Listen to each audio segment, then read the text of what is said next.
کے اندر قائم کیا تھا۔ ملک شام کے اندر ایک جگہ ہے دمشق، غالباً وہاں کی راجدھانی کی ہے۔ دمشق کے اندر آپ نے اپنا دارالخلافت قائم کیا تھا اور وہیں سے رہ کر کے آپ مملکت اسلامیہ کا نظام چلایا گیا۔ 67 ہجری میں 59 ہجری میں آپ کا انتقال ہوا۔ آپ کا بیٹا یزید آپ کی جگہ پہ کرسی خلافت میں بیٹھ جاتا ہے اور وہیں سے فرمان جاری کرتا ہے تمام گورنروں کو میرے نام کی بیعت تمام بلاد اسلامیہ لے لی جائے گی۔ چنانچہ مدینہ کے گورنر کو جب یہ خط لکھا کہ میری بیعت مدینے والوں سے لے لی جائے، بالخصوص حسین ابن علی، عبداللہ ابن عباس، عبداللہ ابن زبیر، ان حضرات سے میری بیعت لے لی جائے، تو میرے عزیزوں اور دوستوں یہ خط جب مدینہ پہنچتا ہے تو مدینے کا گورنر نے آپ کو بلایا۔ عبداللہ ابن زبیر کو جب پتا چلا تو وہ پہلے ہی مدینہ نکل لیے۔ عبداللہ ابن عباس کو پتا چلا اور بھی مدینے سے مکہ چلے آئے۔ عبداللہ ابن زبیر بھی مدینے سے مکہ چلے آئے۔ امام حسین رضی اللہ تعالیٰ عنہ کو بلایا گیا۔ آپ دارالخلافہ کے اندر داخل ہوئے۔ گورنر نے آپ کے سامنے قاصد کا خط پیش کیا اور امیر معاویہ رضی اللہ تعالیٰ عنہ کے انتقال کی خبر دیا۔ آپ نے انا للہ و انا الیہ راجعون پڑھا، ان کے لیے دعائے مغفرت کیا، تعزیت کے کلمات استعمال کیے۔ واقعی مدینہ نے کہا اس خط میں لکھا ہوا ہے کہ حسین ابن علی سے یزید کی بیعت لے لی جائے، بیعت نہ کرنے کی صورت میں ان پہ طاقت کا استعمال کیا جائے۔ آپ جانتے ہیں کہ حکومت کا نشہ اور حکومت کا غرور ہی کچھ اس طرح ہوتا ہے کہ آدمی جس طرح سے چاہتا ہے وہی اگر ذرا سا بھی ادھر ہوا ہو تو طاقت کا استعمال کرنے لگتے ہیں۔ بہرحال امام علی مقام رضی اللہ تعالیٰ عنہ فرماتے ہیں سنو بیعت کا جو معاملہ ہے تو اس پہ تو میں غور کروں گا اور میں بند کمرے میں بیعت نہیں کرتا بلکہ کھلے میدان میں یہ معاملہ رکھو۔ یہ کہہ کر کے آپ واپس جب ہونے لگے، میرے عزیزوں اور دوستوں آپ یہ کہہ کر کے جب واپس ہوئے تو امیر نے کہا کہ اس پہ ذرا اور غور کر لیجئے۔ میرے عزیزوں اور دوستوں آپ دروازے ہی تک پہنچے تھے، اس کا ایک مشیر وہاں بیٹھا تھا، اس نے کہا کہ یہ موقع ہاتھ سے جانے نہ دو بلکہ حسین ابن علی کو یہی گرفتار کر کے بالجبر ان سے بیعت لے لی جائے۔ امام علی مقام رضی اللہ تعالیٰ عنہ دروازے سے پلٹنے کے بعد کہا تم نے کیا کہا؟ تو والی مدینہ نے یعنی گورنر نے کہا حضور آپ جائیے اپنا کام کیجئے لیکن اس مسئلے پہ آپ غور کیجئے۔ امام علی مقام رضی اللہ تعالیٰ عنہ اپنے گھر واپس آئے۔ واپس آنے کے بعد آپ نے گھر والوں سے کہا اب مدینے میں میرا رہنا دشوار ہے، اس لیے کہ میں یہ جانتا ہوں کہ بیعت نہ کرنے کی صورت میں ہو سکتا ہے کہ میرے خون سے ہولیاں کھیلی جائے، مجھے موت کا ڈر نہیں ہے لیکن کہیں ایسا نہ ہو کہ نانا جان کے مقدس گلیوں کو میری خون سے رنگین کیا جائے، اور میں اس کو برداشت نہیں کر سکتا کہ نانا جان کی مقدس گلیاں پامال ہو، حسین اس کو کبھی برداشت نہیں کر سکتا۔ امام علی مقام رضی اللہ تعالیٰ عنہ اپنی تیاریوں میں لگ جاتے ہیں۔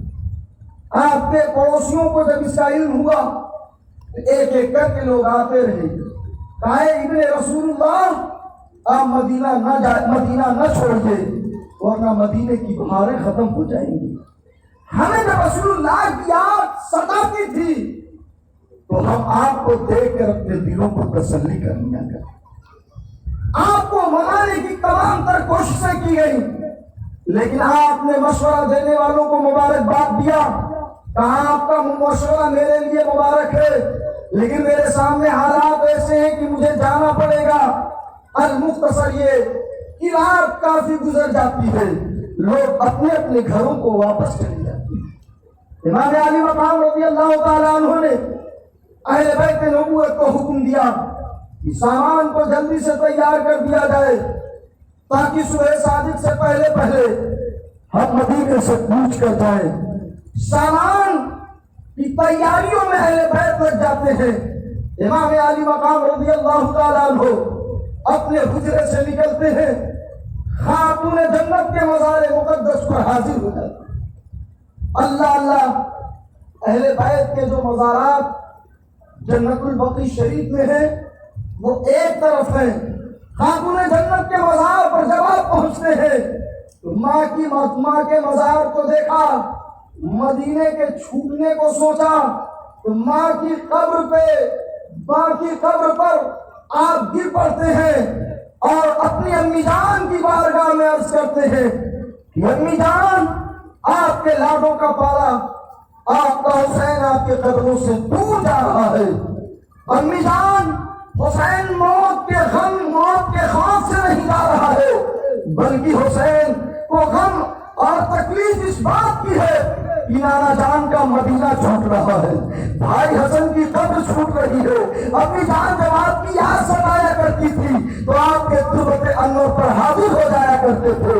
امی جان، آپ کا حسین امتحان دینے جا رہا ہے، اس لیے میں آپ سے درخواست کرتا ہوں کہ امی جان، جب حسین کی باہوں پہ علی اکبر تم توڑ رہا ہو تو آپ دعا کریں کہ اللہ رب العزت حسین کو سر عطا فرمائے۔ میرے عزیزوں اور دوستوں، امام علی مقام رضی اللہ تعالیٰ عنہ آپ بھی سنانا شروع کر دیتے ہیں اور اپنی والدہ محترمہ کی بارگاہ میں عرض کرتے ہیں، امی جان، حسین بھیک لینے کے لیے آیا ہے، کہ آپ میرے لیے دعا کر دیں کہ پروردگار مجھے امتحان میں کامیابی عطا فرمائے۔ نانا سے کیا ہوا وعدہ حسین پورا کر کے دکھائے۔ میرے دوستو، یہ کہتے کہتے امام علی مقام کے آنکھوں سے آنسو کے قطرات جاری ہو جاتے ہیں، مزار اقدس میں جنبش تاری ہوتی ہے، اندر سے آواز آتی ہے کہ بیٹا حسین، دل تو یہ چاہتا ہے کہ میں اپنے تربت سے نکل کر کے تمہیں شہادت کا دولہا بناؤں، لیکن ڈر اس بات کا ہے کہ اگر مزار سے نکلوں گی تو کہیں قیامت نہ قائم ہو جائے، اس لیے میرے بیٹے حسین جاؤ، جس طریقے سے میرے بیٹے حسین جاؤ، تمہاری رگوں میں فاطمہ کا خون ہے، تمہاری رگوں میں علی کا خون ہے، تم علی کے خون پہ بٹر نہ لگنے دینا۔ میں یہ بھی دیکھ رہی ہوں کہ تمہاری باہوں میں 6 ماہ کا بچہ علی اصغر دم توڑے گا، پھر بھی دشمنوں کو تسلی نہ ہوگی، علی اکبر کی جوانی کو بھی خواب و خون میں تم مٹتے ہوئے دیکھو گے، تم حضرت قاسم کی جوانی کو بھی مٹتے ہوئے دیکھو گے۔ ایسے موقع پہ بیٹا حسین صبر سے کام لینا، نانا جان کے دین کو بچانے کے لیے خود اپنے آپ کو بھی قربان کر دینا۔ بیٹا حسین، گھبرانا نہیں، تمہارا یہ امتحان دیکھنے کے لیے ہم بھی کربلا میں آئیں گے، تمہارے بابا علی بھی آئیں گے، تمہارے نانا مصطفیٰ بھی آئیں گے۔ میرے عزیزوں اور دوستوں، ہچکیاں بچ جاتی ہیں امام علی مقام پر اور پھر اس کے بعد آپ سلام کرتے ہیں، امی جان الوداع، امی جان الوداع، آخری سلام کرتے ہوئے پھر آپ اپنے مامو جان کی قبر پر حاضر ہوتے ہیں۔ یہ مامو جان کون ہے؟ ان کا نام ہے ابراہیم، اور حضرت ابراہیم یہ رسول اللہ صلی اللہ علیہ وسلم کے صاحبزادے ہیں۔ ایک مرتبہ اللہ کے حبیب ایک طرف امام حسین کو اپنی گود میں بٹھائے تھے اور